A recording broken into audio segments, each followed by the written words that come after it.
The year is 1591. Far from the bustling docks of England, nestled off the rugged coast of what would one day be Virginia, lay Aethelgard Island. To the English, it was a blank canvas, a promise of fertile lands and untold riches, a new beginning. To the local Maoan tribe, however, it was a place of old spirits, a sacred and dangerous ground where the veil between worlds sometimes thinned. For the 150 souls of the Hopewell colony, it was simply home. Led by Governor Thomas Sterling, a man whose ambition often outstripped his prudence, the colonists were a diverse mix.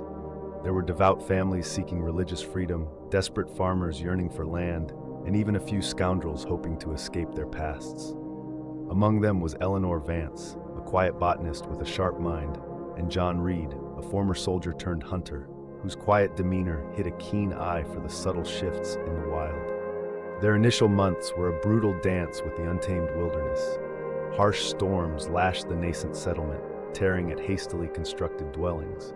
The unfamiliar terrain yielded little, and dwindling supplies sparked early murmurs of discontent.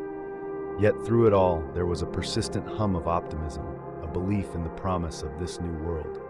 But beneath the surface of daily struggle, subtle signs of unease began to emerge. John Reed, ranging deep into the island's interior for game, noticed a peculiar stillness in the ancient woods. Birds would suddenly fall silent, their songs dying mid-air, leaving behind an unnatural quiet. Deer, usually skittish, would stand frozen, eyes wide, staring at unseen points in the dense foliage, before bolting in irrational terror. He found patches of forest where the air itself felt heavy, muffling all sound, as if the very trees were holding their breath. From the mainland, wisps of smoke signals would rise from the Maoan lands, but these weren't the inviting signals of trade or alliance that previous expeditions had reported. These were different, more urgent, almost frantic. Warnings, not invitations. Governor Sterling, ever dismissive of savage superstitions, paid them no mind. He was focused on survival, on establishing their foothold. One evening, as the sun dipped below the horizon, painting the sky in fiery hues, John Reed returned from a hunt. He paused at the edge of the newly erected palisade, his gaze sweeping over the bustling, hopeful settlement. A cold knot tightened in his stomach. The island, for all its beauty, felt different tonight. A subtle chill, deeper than the evening air, seemed to seep into his bones. He swore he saw shadows at the very edge of the tree line, shifting and coalescing in ways that defied the fading light. He dismissed it as fatigue, a trick of the mind. But deep down, John Reed knew Aethelgard Island held secrets, and some promises in the New World came with a terrifying price. The initial optimism of the Hopewell colony, as vibrant as the spring foliage, began to wither under the relentless pressure of Aethelgard Island. Governor Thomas Sterling's rigid authority, once a source of stability, now chafed against the colonists' growing anxieties. Rations dwindled faster than expected, and the promised bounties of the New World felt like a cruel joke.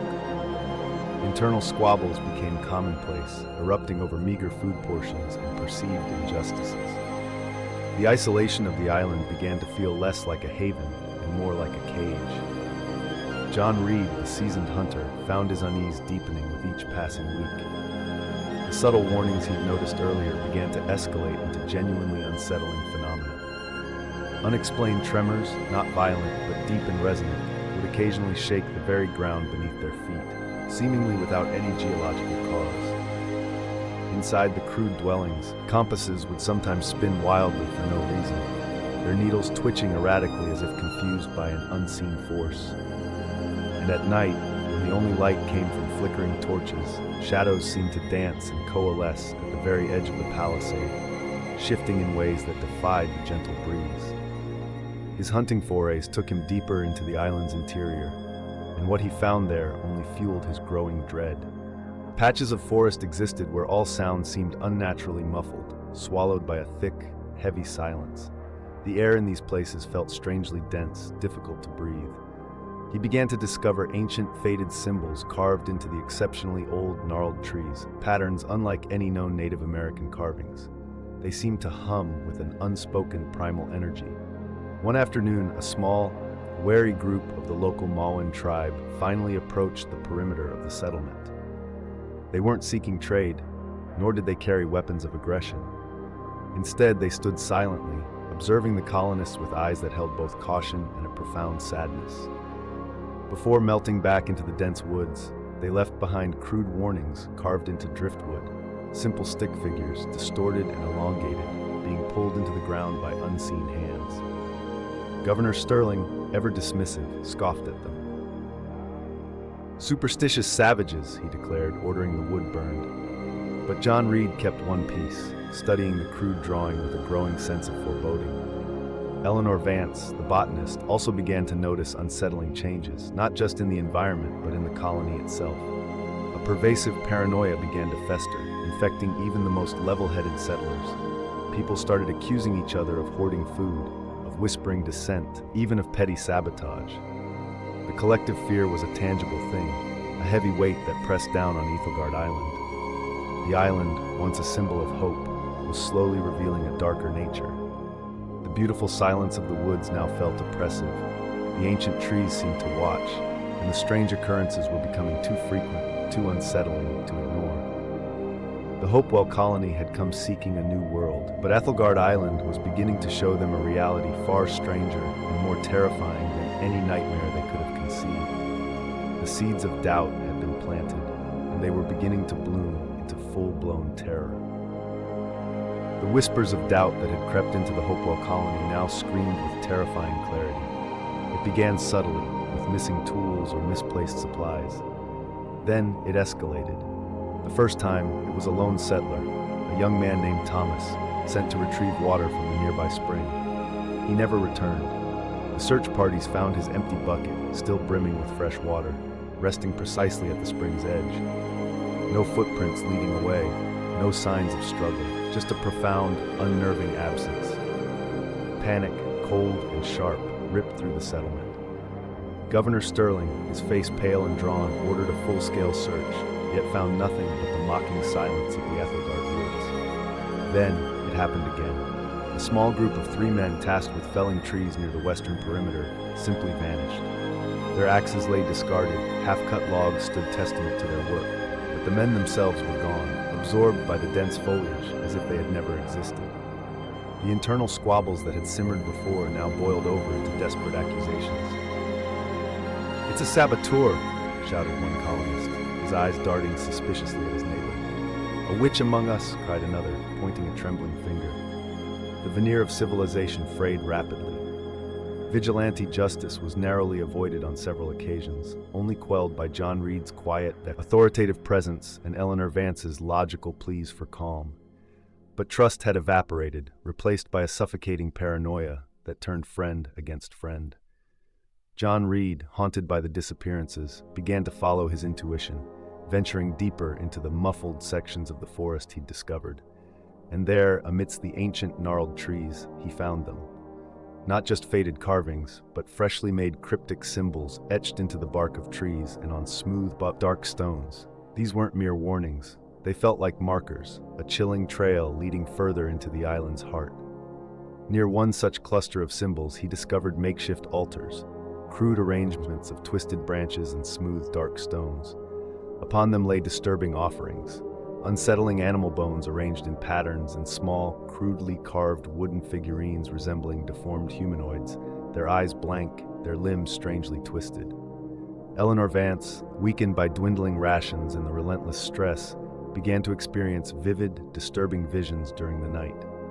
She would awaken in a cold sweat, images burned into her mind, distorted, shadowy figures emerging from a creeping mist, their forms indistinct, beckoning her with silent gestures towards the dense, dark forest.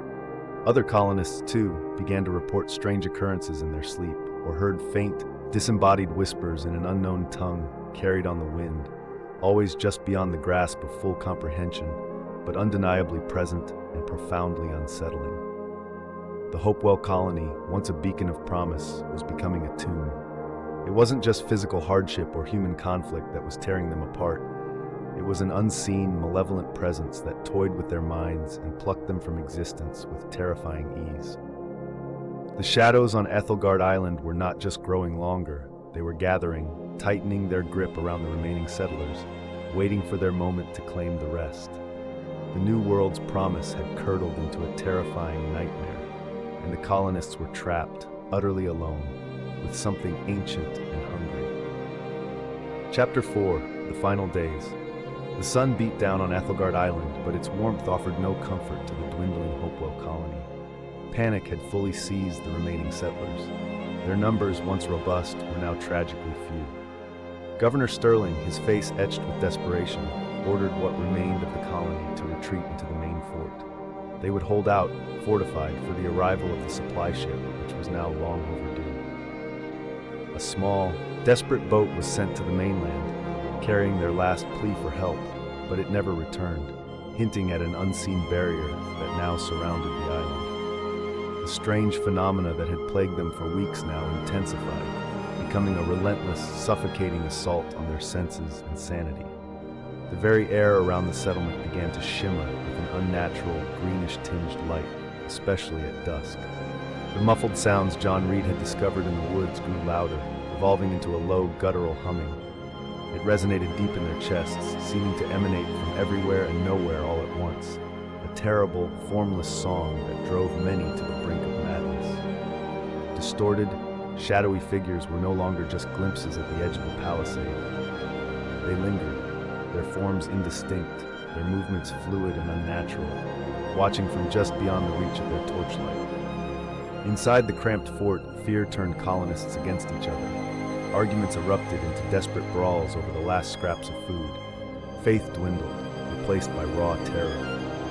Eleanor Vance, her botanical knowledge now useless against an unseen enemy, huddled with John Reed. They desperately pored over Dr. Eris Thorne's borrowed journals and their own crude maps, attempting to decipher the ancient symbols they'd found. They realized with dawning horror that the carvings weren't just warnings, they were a language, an ancient dialect describing a threshold or veil that could be opened. The climax arrived on a night when the guttural humming reached a crescendo, vibrating through the very timbers of the fort. A thick, phosphorescent mist, not of this world, began to seep through the palisade, swirling around their feet. It clung to them, cold and cloying, stealing their breath.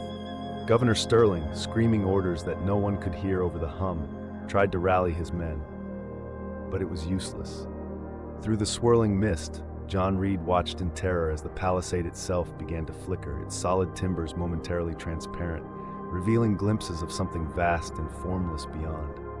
His fellow settlers, caught in the mist, began to shimmer as well. Their outlines distorted, stretched, then simply ceased to exist, absorbed into the glowing fog as if they were never there. Their screams were swallowed by the rising hum. Eleanor, her eyes wide with a horrifying understanding, gripped John's arm. "It's not taking them, it's absorbing them," she shrieked, her voice thin against the monstrous sound. John knew they had to escape. He pulled Eleanor towards a small, hidden gate. The mist was everywhere, thick and blinding.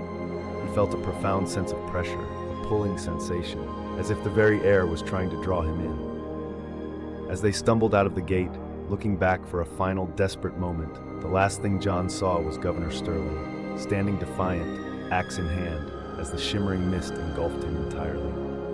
And just before the mist swirled over the final section of the palisade, John saw it. Governor Sterling's outstretched, desperate hand, carving a single, final, jagged word into the trunk of a gnarled oak tree that stood nearby. Aethelgard, then silence. A cold, complete, and terrifying silence. The Hopewell colony was gone. Vanished, not just from the island, but from existence itself, pulled into a terrifying unknown, leaving behind only a name and a chilling mystery that would baffle humanity for centuries. The months turned into years, then decades. The relief ship, long overdue, finally arrived at Aethelgard Island, weeks after the Hopewell colony's final, terrifying moment. The scene that greeted them was profoundly unsettling. The fort stood intact, its palisades strong, its buildings seemingly untouched by time or conflict. Food sat on tables, tools lay where they were dropped, half-baked bread still in a cold oven, but there was no one, no bodies, no signs of struggle, just an unnerving silence, a ghost of a settlement waiting for inhabitants who would never return. On a gnarled ancient oak tree near the overgrown palisade, the bewildered rescuers found a single word carved deeply into the bark. Aethelgard. It was a name, not a warning, etched with a desperate finality. They searched the island for weeks, but the vast wilderness yielded nothing but unanswered questions. The Hopewell colony had vanished, not just from the island, but from the annals of history. Centuries passed. Explorers, historians, and eventually paranormal investigators were drawn to Aethelgard Island, lured by the enduring enigma. They experienced the same strange phenomena. The unnatural silence in certain forest patches, the compasses spinning wildly, the overwhelming feeling of being watched by unseen eyes. Some reported faint, distorted whispers on the wind, like ancient voices speaking a language long forgotten. The island became a chilling testament to the unexplained, a place where reality seemed to fray at the edges. It was in the faded journals of a curious 19th century ethnographer that the true, terrifying meaning began to emerge. His meticulous notes detailed the forgotten legends of the Mawan tribe, passed down through generations. They spoke of Aethelgard Island not as a mere landmass, but as a threshold, a veil between worlds. It was a hungry place, they warned, that occasionally swallowed those who disrespected its ancient power, absorbing them into a dimension just beyond human perception. The word Aethelgard, the tribe's name for the island, was also, in their forbidden tongue, an ancient word for this very threshold or veil, a final, desperate message carved by a dying hand, not to name the destination, but to scream the very nature of their horrifying demise. The story of the Hopewell colony is not one of disease or starvation, nor of conflict with native tribes. It is a terrifying tale of something far older, far more powerful. Today, Aethelgard Island remains uninhabited, shrouded in its ancient mist. The ruins of the Hopewell colony stand as a silent, chilling monument to humanity's insignificance against the truly unknown. Sometimes on a particularly still night, a lone fisherman might drift too close to its shores, feeling an oppressive cold, hearing a faint guttural hum from deep within the island's heart. A modern-day hiker, daring to venture onto its forbidden paths, might stumble upon a newly formed cairn of stones or feel a strange pulling sensation, a fleeting distortion in the air. The entity, the old hunger, that claimed the Hopewell colony and left its chilling mark on the Miller family of Black Creek was never truly gone. It simply receded, dormant, waiting within the ancient threshold of Aethelgard Island. The veil is still thin, and the island remains a treacherous, hungry place, patiently waiting for its next unsuspecting visitor. The colony wasn't just lost, it was absorbed, and the island, it seems, is always ready to feast.